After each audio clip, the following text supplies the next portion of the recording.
All right, what's up, everyone? Hello, welcome back. How's it going, Jen? Good. How are you? Good, I can hear you.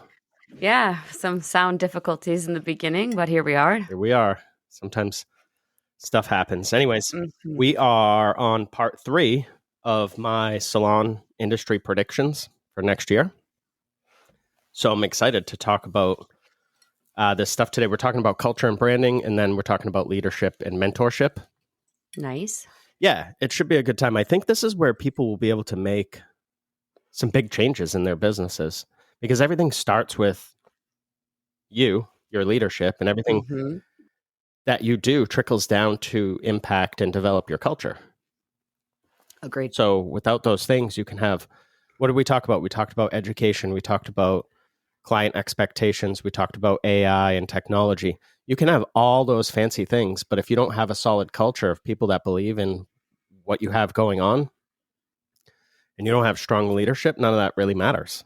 hmm So just, Nope. None of it. yeah, just a thought I had when I was prepping this week for recording. But all right, well, you guys know what time it is. We always start with our opening takes. You all, I'm going to go first because I have one. all right, cool. And it's my own. Okay. So we just hired somebody new to our team. And a lot of times that can be stressful because you're like, how are they going to fit in? How is this going to work? She just came out of hair school. Her name is Piper. And Todd and I have, I would say, a very thorough interviewing process. So eventually, when they're on the team, we pretty much know where the fit's going to go. But things happen, you never know, and you have to reevaluate. So she's been on, I think this is her third or fourth shift. And one of our staff members yesterday just came out back and was like, just so you know, I really love Piper. She fits in so well. She named like all the great things about Piper that Todd and I already know. And she's like, maybe you don't even care. I don't even know why I'm saying like, thanks for hiring her, but I just thought I'd let you know. And I'm like, I appreciate that you like Piper. I appreciate that you're even saying thanks for hiring her. I definitely, Todd and I both want that feedback. We know how important it is when we're adding a new team member that it all has a great energy and there's a vibe there. So to have somebody, this was our second staff member, reach out to just be like, she's a great addition to this team. That feedback is so welcomed. And we want to hear that because it kind of shows us what we're doing in our interview processes working currently, that we're hitting all the boxes, that we're doing all the things to make sure before we bring someone on that they can do everything that we're looking for. But to have your staff support that and reach out and make sure that you know that, it's just really cool. So I don't really have any advice here. I just was really excited about it and wanted to share. It doesn't need to be advice. Yeah, sometimes I feel like I need advice, but there's my opening take. Yeah. Piper's great. She's cool and the team loves her and she's a great addition. Yes. And she lives in our town. She does. Just a little And her fun- sister goes to school with our daughter. Yeah, So just a fun fact. lots of fun facts. All right, my opening take is that you can do whatever you want in your business.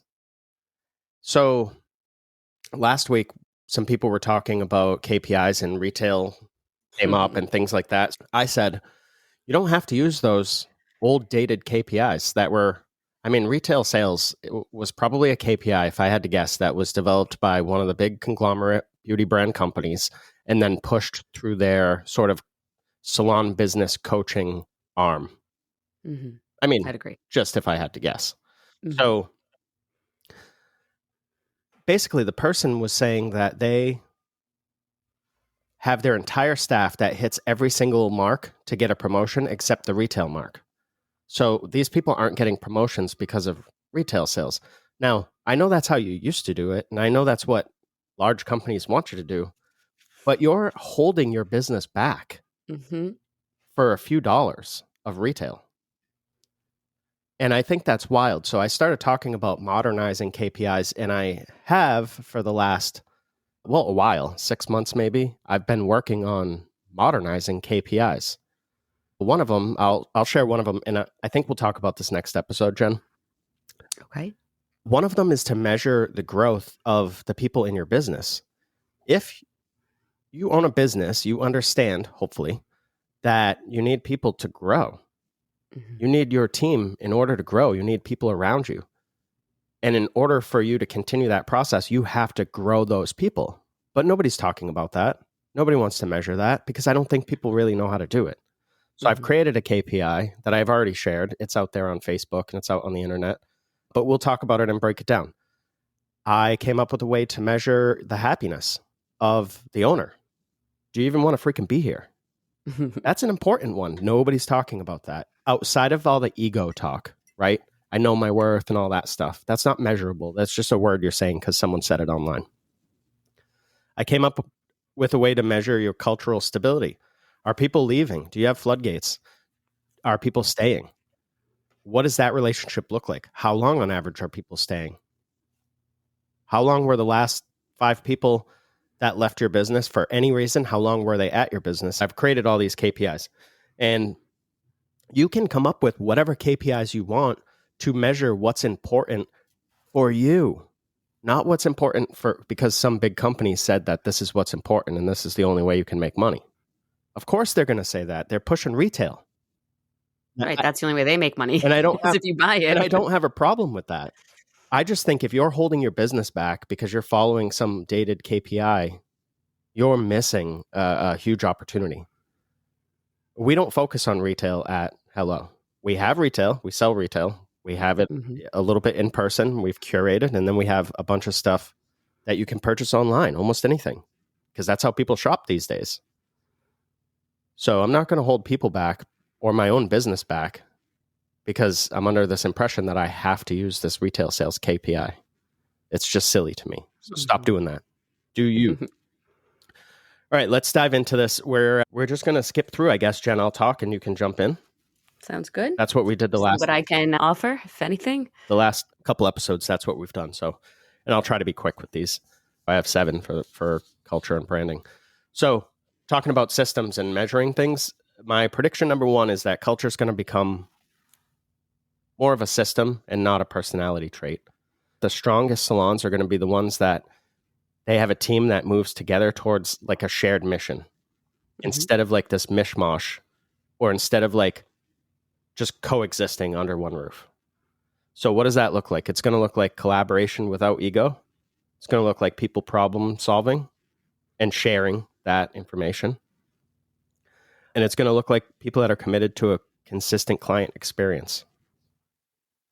I just think if you have those things, your salon is going to excel. Again, if you don't do those things, I think you're going to fall into, we talked about it in the first or second or both episodes of this little mini series. I think you're going to fall into a secondary tier. You're going to be like the B tier salons out there, and you're going to get sort of lost in the mix.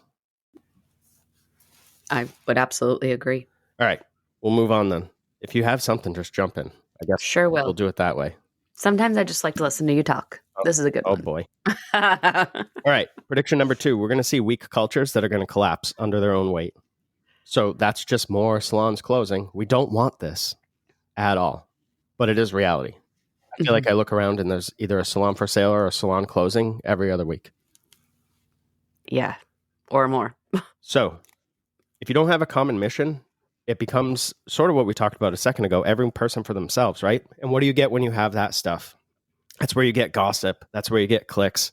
That's when you get those salons where a new client walks in and it's silent. There's no vibe. They think there's a vibe. They think it's a great vibe. There's no vibe. And you can feel that tension. Your culture problems always start internal and they're always going to end up external. That's going to lead to clients distrusting you, turnover, and then just that steady decline. If you're not progressing, you're regressing by definition. So don't plateau. I like what you said there, though. I think we talk about all the time. You have to have a mission statement. And not only do you have to have it, you have to believe it, and you have to deliver it to your staff so they understand your processes and what you're doing. Without that, it's just words. So there are a lot of people out there when we talk like, yeah, I have a mission statement, but like, I don't really know what it is and I don't deliver it to my staff. So your staff there's no culture to begin with if they don't even know what they're buying into for your business. And if you don't even buy into it. Yeah, agreed. Obviously. Prediction number 3. Clients are going to choose salons where they feel safe, seen, and valued. Now, I don't mean safe as in people are getting beat up in salons. And I don't really care about your feelings here because I think safe has become a buzzword in the industry. Yeah. So that's not how I mean it at all. I mean, clients don't want that fake forced family enthusiasm or whatever you think it is. That's a negative. You are not the Olive Garden. We are not all family here. So what do people want? They want to feel relaxed. Clients want to feel understood. They want to feel welcome without being smothered by all the luxury or whatever you're touting. And they want to feel like they belong to something. When we patronize businesses, we want to patronize businesses that we feel we're part of. There's some sort of connection. And they want that without this sort of cultiness, for lack of a better word. Salons that find that balance between being warm and professional at the same time are going to really do well. I agree. I think the professional side is really important, and that may mean redirecting people often. We find it sometimes even at our salon. I'll pull someone aside, I'm like, do you hear how you just sounded? And they're like, oh my gosh, I had no clue. And I'm coming from a great place, but in order to make sure we're consistently professional, sometimes I just have to have a conversation and just make the staff member aware of how they might have sounded, how they were speaking. And everyone's always appreciative. And that's why our clients actually very much enjoy all of the staff in there and think they're super professional. You literally just led me into the next prediction. Oh, no. Thank you for that segue. Watch this. Prediction number 4, brands are going to shift from, or branding rather, is going to shift from your aesthetic to your emotional identity, we'll call it. Okay. And most salon owners out there think that their branding is their logo, their color palettes, their social media, vibe, all that stuff. In reality, the brand's the emotional sort of aftertaste that people have left in their mouth, figuratively speaking, from their experiences that they've had. It's what clients say about you when you're not there. That's your brand. Hello's brand I want to use for an example because I feel like we've built a strong brand. And absolutely, it's not to brag or anything, but how often do we hear people say stuff like they do great hair and they have fun? I always feel better when I leave than when I walked in. All the time, right? Right. But 1 second here. I have some actual examples from people. I put myself in here too. Just because, but this is what people are saying about our business. So this is our brand. See if you can pick up on it. Todd's the man. Great cut and gave me a sample of some new products to test out. My family loves your salon. Family, love. They're saying it. I'm not saying it. See how we do that? Here's the next one. Always perfection. Nicole is engaging and has great attention to detail. Excellent communication. Make sure I'm happy with the results. I wouldn't see anyone else. All right. That's pretty exclusive, and they're pretty happy. Next one. Jen was amazing and made my son, having his wig cut due to alopecia, feel comfortable in an awkward situation. She's compassionate, kind, and did a great job. Thank you. Dude. Aww. That's amazing. This is actual clients. This is what they say. This is our brand. It's not what we say. Remember that, salons. As Eva put it, Brooke ate down and left no crumbs. Makeup is stunning and everything she was looking for. Perfection. Thank you. Look, we're resonating with the younger people too. We talked about that in episode 1 of this little mini series. Last one and we'll move on. Gianna was amazing. She did a great job with my full color, cut, and style. She made this mom of 3 feel great about herself again. There's one of our target clients. Moms who value time and want to feel good. We got you. That's just some stuff that our clients are saying about us. That's what a brand is. That right there is what a brand. It's not what you say it is. It's what your clients are saying. And if you don't know what they're saying, figure it out. Real important. Yeah, find a way because they'll tell you. All right. Prediction number 5. Your energy is what's going to define your atmosphere, not your decor. Jen, you can probably talk about this better than me. When you're in a salon, there's like a buzz, right? The salon feels alive. There's energy. The people are working together. Clients feel part of the environment, not separated from the environment. They don't feel like they're on display. And there's shared laughter, care, compassion. People are helping each other. People are working together. People are making sure everybody has what they need for their day. Whatever. People are taking care of each other. Salons that don't have this sort of vibe or can't figure it out, they feel dead. There's no energy. There's no cohesion. There's just no human connection. It's just delivery of a service. Flat.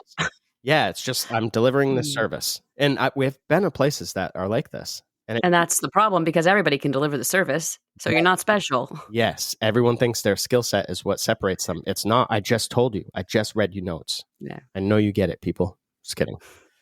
We had a client in yesterday and she's like, I just love coming in here and just watching how the girls all interact, their energy. That was the word she used. She's like, it's just so fun for me to just sit here and just absorb it all while I get my hair done. And that is one of the biggest compliments you can get is, she's watching the culture and the camaraderie of our staff and just very much enjoying it and it makes like her day. Yeah, it's great.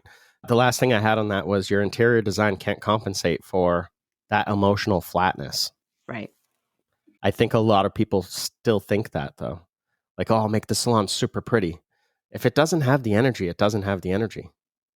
So it might be aesthetically pretty as like the first like impression, but then once they're in there and sitting there, that prettiness wears away if there's nothing else to support it.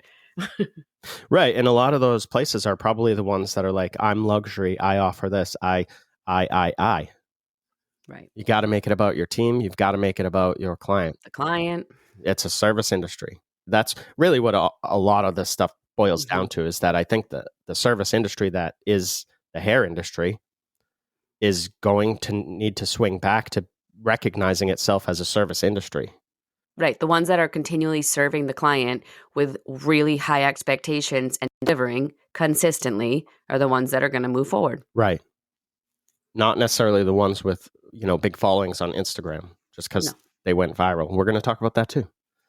All right. Prediction number 6. We get 2 more on this before we move into leadership. Hiring, this has to happen. You have to shift from just warm bodies to fill chairs to hiring value-aligned people. You need people that are aligned with your business, aligned with your values.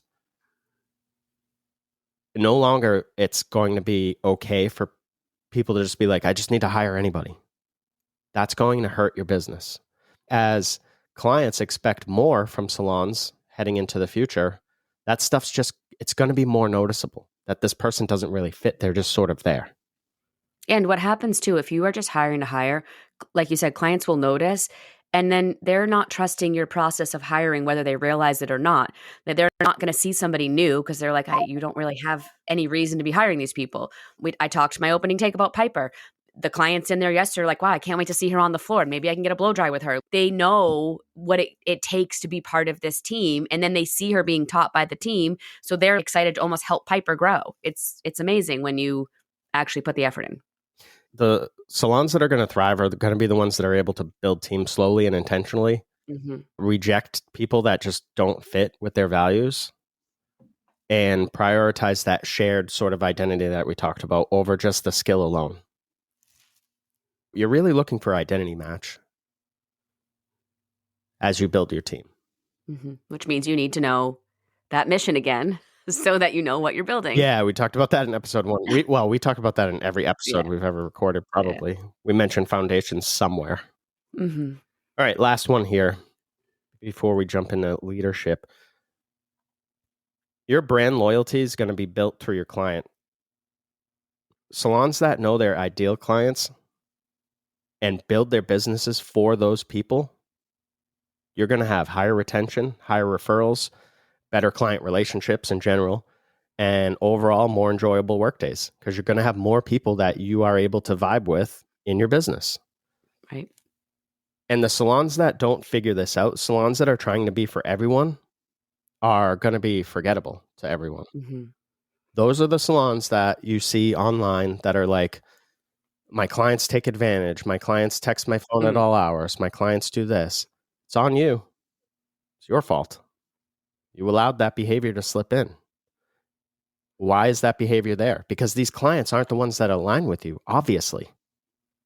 Right. So you have to identify and create a client avatar, go read the pumpkin plan, figure that stuff out. It's basic business. Yeah, that book's good.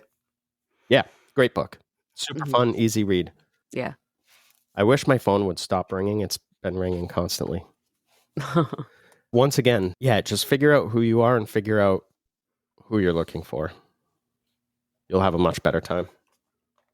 All right, let's dive into leadership. Leadership and mentorship. Prediction number 1, drum roll, please. This copy and paste leadership is going to collapse. Most salon owners today try to find success through imitation. They're just copying someone's brand. They copy someone's pricing, which we talk about a lot. That's wild. They copy someone else's culture because they think it's just going to work for them, even though it's not yours. And they think that that is successful. And it might be for a little bit till it collapses because it's not built on anything. There's no identity. Yes, correct. Like I said, it works until it doesn't. You don't have a vision and values. Nothing holds. Nothing can be built on top of that. It's like building a house. You need a foundation. You need that basement down first. That's what holds everything up. That's what supports the whole structure. If you don't have that, you're going to see collapse. And hold on. Anyways, I had in my notes here another sentence, but it's pretty much the same thing we just talked about. Building first from principles and not templates. Okay. Anything to add there, Jen? I think, obviously I don't want to see people who can't think for themselves, not be successful. But to what you're saying, those businesses that are, same thing with the coaching, and maybe you're going to talk about this. If you're looking for someone to just give you a playbook for you to follow, that's not going to work long term because that playbook isn't yours. That playbook doesn't have the vision that you should be having for your business. That playbook doesn't have your mission in it. And I think right now there's a lot of people that think coaching and mentoring is just someone tell me what to do and I'll just do it. And that's just not going to be successful long term. And there's no identity to that or authenticity. I am going to push back on one thing you said. You said, I don't want to see people that can't think for themselves not own businesses. I think that's by definition who shouldn't be owning businesses. And I don't mean that in a negative way. I'm just being straightforward because it's the person I am. I think you're going to really struggle if you can't think for yourself. Right. I think. Which is why people are just copying because it's too hard to put in the work or it's too much effort to put in the work to truly create your business. Or how about this? It's scary. What if I try it my way and I fail? I'd rather fail that way than someone else's. Because I put in all the work. Right, correct. That's what and then I can fix it because I fell on my butt, so I know what I did wrong and I know where to go. That's what we teach the people that we mentor. You have to figure this out on your own. I can steer you. I can help you avoid mistakes that I've made because I've had mentors that have helped me avoid mistakes they've made. And I've made a ton of mistakes at Hello, and we're going to make a ton more. Yeah, but we're part of it. But we're trying to pave the way for our own business and our own team. And with that just comes experience. So that's what we can give to people. Anyways, let's dive into prediction number 2. Leadership is going to be defined by growing other people. Leadership in salons currently, I feel like it looks like this. It looks like who does the best hair, who has the most followers, who looks the most successful. And I don't care if that's you. That's totally fine if that's how you define success.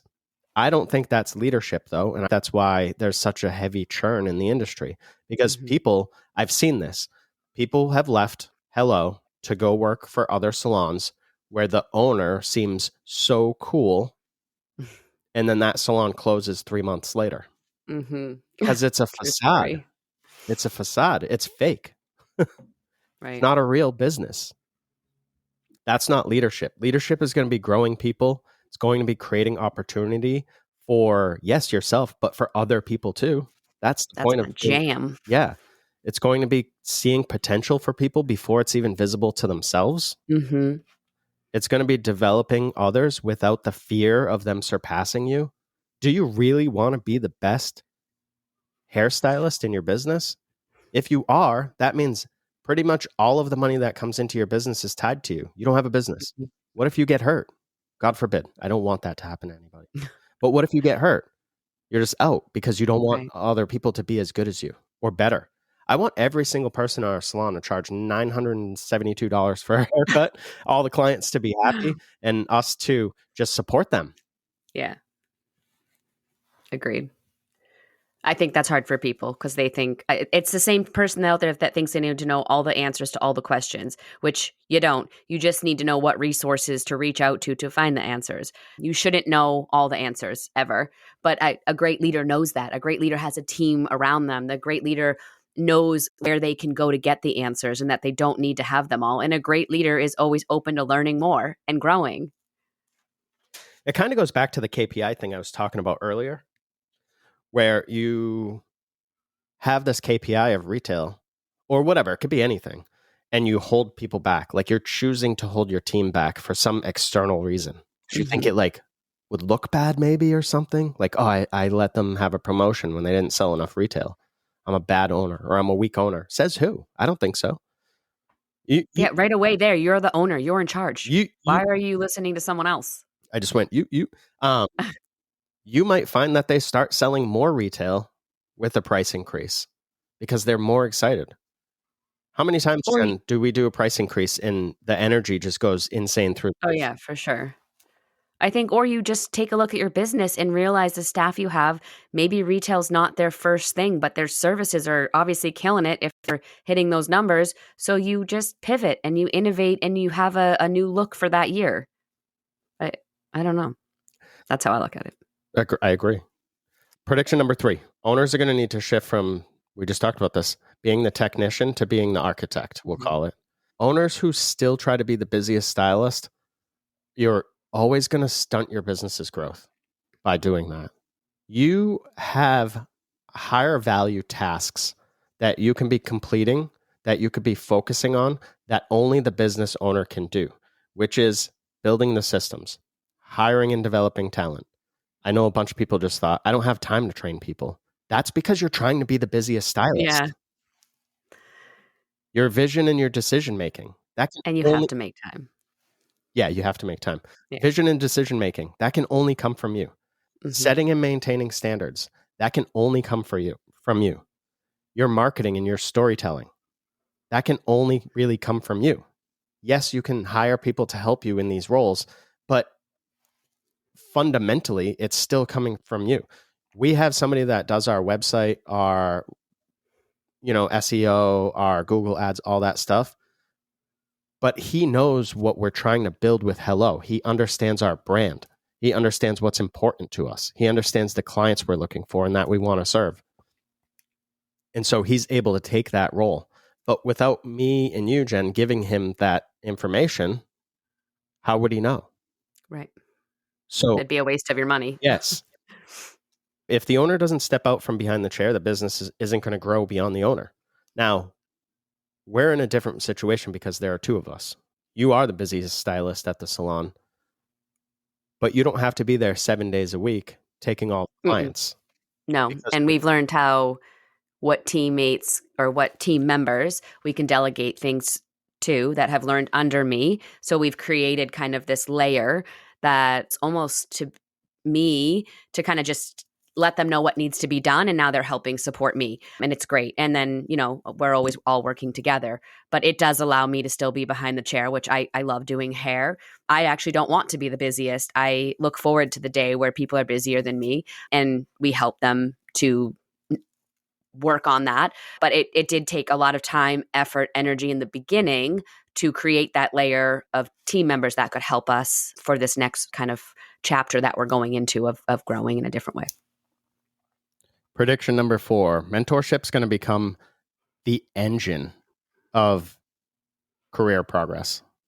Whether that's you as the owner, whether that's people that work under you, whether that's you as the stylist, whatever role it is that you want to progress in within the career, mentorship's going to become your engine. What do I mean by that? Stylists without mentors, they're going to plateau. And I'm not talking about a paid mentor. This could be just somebody in your salon that you go to that helps you, that trains you, that takes you under their wing. This could be. Well, most people can't see past what they're doing. So they don't know the opportunities that are ahead of them because they can only see where they are presently, right? Yeah. So you need somebody that's maybe doing what you wish you were doing to help inspire you to get there or show you the path they were on to give you opportunities for your own path. Agreed. So stylists need mentors. Salons without mentorship, you're going to stagnate. you're going to fall flat. You don't know what you don't know. You might think your business is thriving, but it's really just coasting along. And then before you know it, if you're not progressing, you're regressing. Mm-hmm. And you're like, shoot, I'm charging $17 for this haircut. Like, what am I doing? Mm-hmm. But as clients age out or whatever, you Right. have to keep pushing your business forward. And things are going to change in mentorship. We've seen these, I talk about it all the time, but outdated coaching models, Yeah. just these super dated things with the dated KPIs and the dated scripts and all this stuff. We see a lot of this my way is the best way education out there, where people are just sort of pushing their agenda. They're not really asking you about your business or what you want. They're like, this is the way to build a business, period. Which they're also not creating ways for you to be more mindful in your business. So eventually you may not need that mentor for a part of your time because you're in it, you're creating it, you're running it, or you'll need them in a different way. Most mentoring programs out there, they want you to rely on them forever. Yeah, true story. Which isn't a good thing at all. And then I think the industry relies a little heavy on these sort of surface level inspirational events and gatherings where there's not really any sort of growth that happens at them. I'm not saying they're not fun to go to industry events, but we talked about it in episode 1 of this, but let's not call it education. Right. This is the entertainment value part. So what does mentorship look like? I think it needs to be personalized. I think that Absolutely. if you are a coaching company, a mentor, whatever you call yourself, a leadership expert, and your first questions don't involve getting to understand what the business owner wants out of their business, they want out of their journey. If you're not doing that, shame on you. Yeah, you're already failing those people. Yes. It's wild to me. I've talked to people. How many business mentors have we had? A bunch over the years, right? Mm-hmm. I think one asked me what my mission was. Yeah, no, I never had that. Yeah, one. Mine was always pushing an agenda. And I'm like, what am I doing? But that's why we don't do that, because we've had so much of that in our own businesses that we understand. Well, first, we have the avatar of who we are trying to attract for our mentoring. And we want people that want to understand their business, want to grow just their business for them and their staff, not for something else. And want to learn how to do it on their own. Yeah, with guidance, exactly. but they want to someday get there. Yeah. If you can't, I'm not saying don't have a mentor forever, because mentors are great and you're always going to have different mentors in different stages of your life. Mm-hmm. But what I am saying is a good mentor helps you actually accomplish your goals.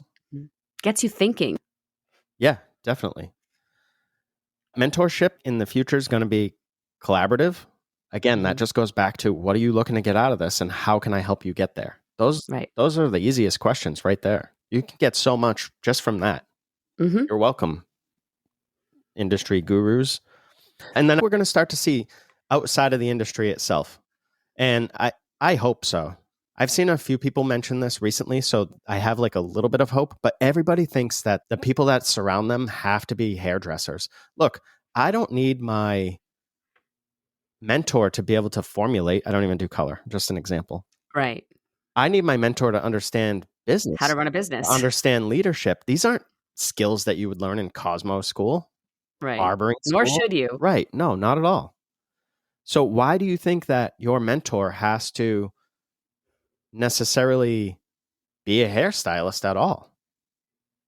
Would you take mentorship from somebody that built, say, a chain of restaurants and grew it to $1 billion industry? Would you take advice from them? Amazing. Nope. I wouldn't listen to them because they don't know how to cut hair. Makes no sense. Yeah. But I think that we're going to see and start to see people be more open to ideas from outside of the industry. And if we don't, again, then we just get flat as an industry, because everything is the same, which means everyone is the same, which means you're not really attracting individual clients that you want to serve, which means you're getting frustrated, which means you're going to burn out, which means you're going to close or just be salty for 70 years. Oof. And that is not a life to live. Yeah. So, yeah, mentorship's going to become the engine of everything. Mm-hmm. Again, doesn't even have to be a paid mentor. That's not what I'm talking about. It just needs to be there. Someone needs to be helping you grow. Mm-hmm. Prediction number 5. So we got 3 left. The lone wolf leadership is going to go away. This is the owners that try to do everything themselves, right? They need all the answers. They have to do all the things. No one can do it like them. They're going to hit a wall. They're going to hit it hard. And they're not going to be able to recover from it eventually. How often do we see people talking about burnout, Jen? Every day, all day. Yeah, every day. And not taking responsibility for it. There's so many things on your plate that probably don't need to be there. Stop being a control freak and figure out who's best that you can direct someone to do those things. Delegate. Yeah, thanks. I couldn't find that word there. I got you. Thanks. Appreciate it. A perfect example here, yesterday in the salon, and it'll resonate with people. We have drain traps, right? And we have, if you listen to the podcast, one of our staff members also cleans the salon. And yesterday someone was like, I think the sink it's clogged. And Jamie, who cleans our salon, was like, Jen, will you show me how to do it? So this way, when I'm doing the cleaning, every month this gets done. Now, this was something that was on my plate. So, and first I was like, I'll just do it. And then I'm like, yes, I will absolutely show you how to do that. Now, this is a stupid thing, but it just came off my plate and it didn't need to be there. And she's right. She can just do it and now it'll be all set. But these are little things you have to stop in your tracks and be like, yes, somebody wants to help. How do I delegate this? And I did that with a few things yesterday. Then I'm like, these are things I don't need to control. Let someone else help that wants to help. And they want to be part of that culture in the salon. That goes back to the beginning. So now they feel included. They feel part of the team in a different way. It curates everything. Yeah, I think part of this isolation or this view of like hustle culture and stuff, I'll just grind it through. I'm grinding here, earning my dollars, whatever. First of all, that's self-sabotage. Second of all, that came from social media and people that are like, you got to get up and grind and whatever, right? And some days you do. Some days you have to pull yourself up and you got to go hard at something because you have goals. But you shouldn't be trying to run every aspect of your business. You're going to burn out. The strongest leaders out there, they recognize the importance of this. They are okay with seeking perspective. They invite ideas. They share the ownership of progress in their business. They don't have to take all the credit. It's amazing what you can accomplish when you're not looking to be the one that gets the credit for it. Mm-hmm. When you just put people in the right places to succeed, everything else falls into place. And the strongest I think that's really important right there. When you're not looking to get the credit, why do you feel like you need that? There's a lot of people that do. Because everyone in this industry wants to be, I'm going to say it, a boss babe. Yeah, I don't know. There's so much that can come out when you see people just rising to the occasion. And then you created that. So just be proud of yourself. No one needs to tell you even did a good job. Yeah, the strongest leaders I was talking about, they're going to be the ones that build teams that push them as much as they push their teams. And that's really a strong focus of 2026 and moving forward, is that businesses are going to need to be collaborative. Strength is going to be collaboration, not martyrdom. Mm-hmm. Not being a martyr for your business. Well, I'm burnt out because I do all this and I do that and I do this.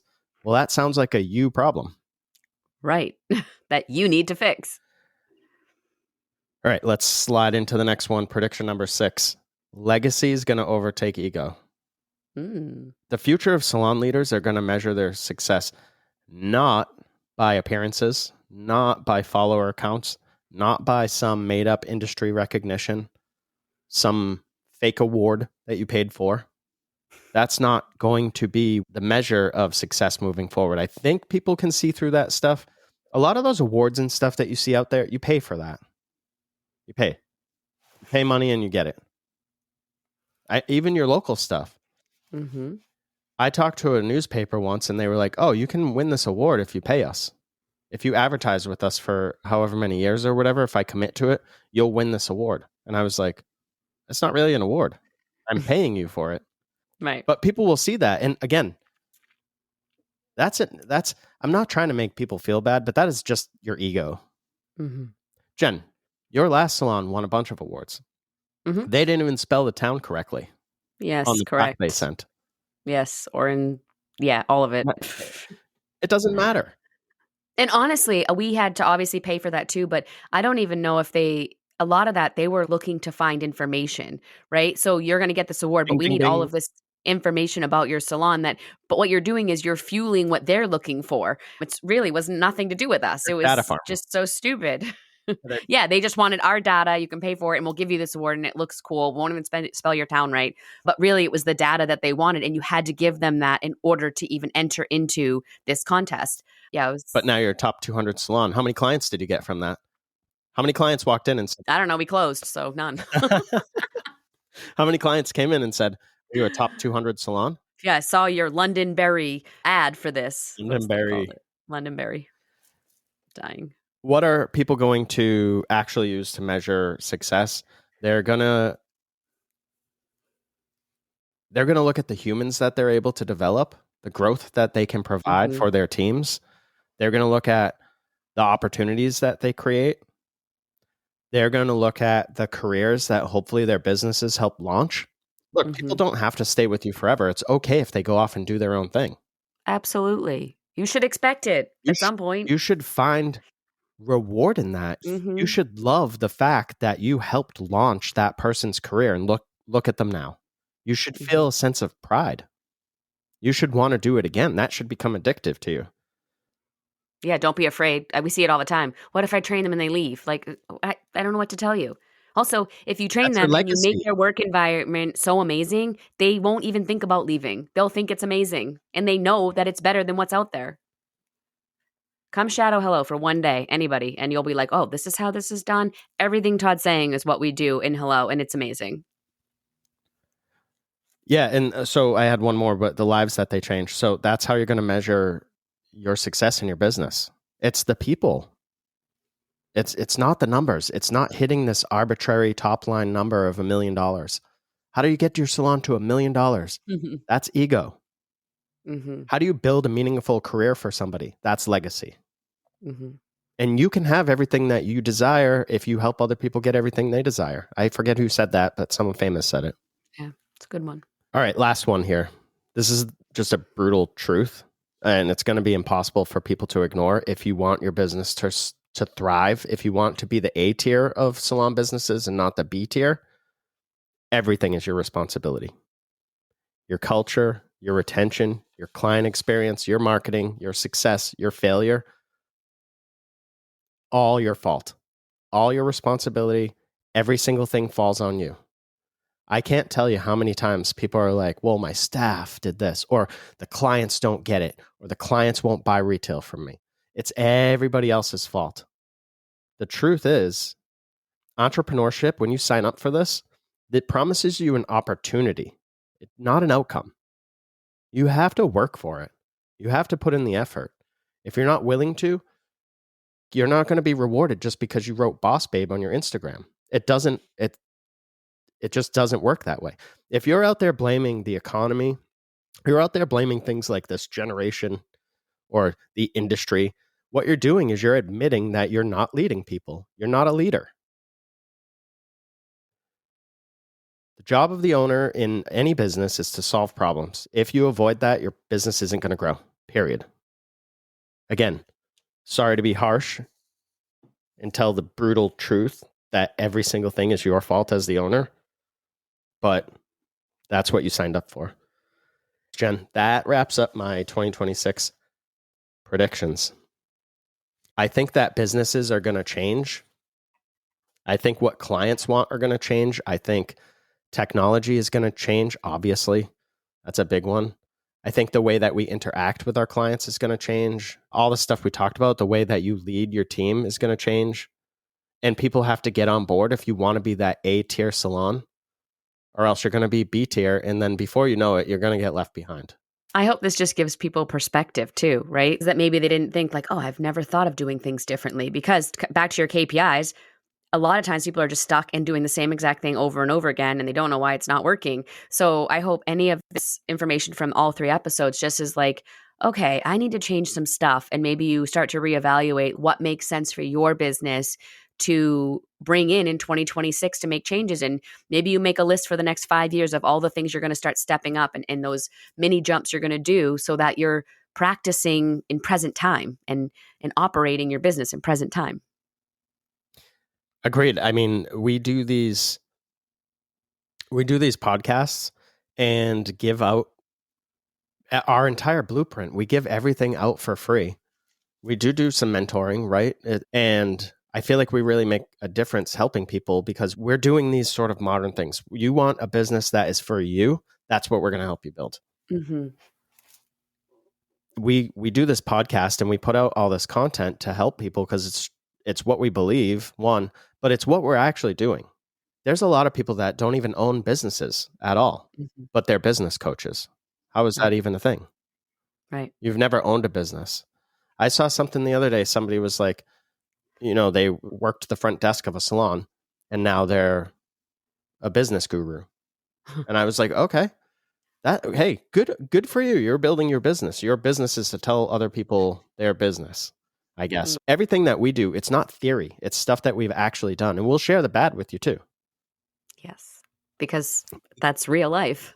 Yeah. The bad stuff that I listed was stuff that we probably did with this business, our last businesses, whatever. Mm-hmm. But you've got to modernize and step into the future or you're going to get left behind. Jump on our email list and thanks. Reach out if you need anything. I guess that's it, right? Yeah. All right. Bye, everyone. Bye.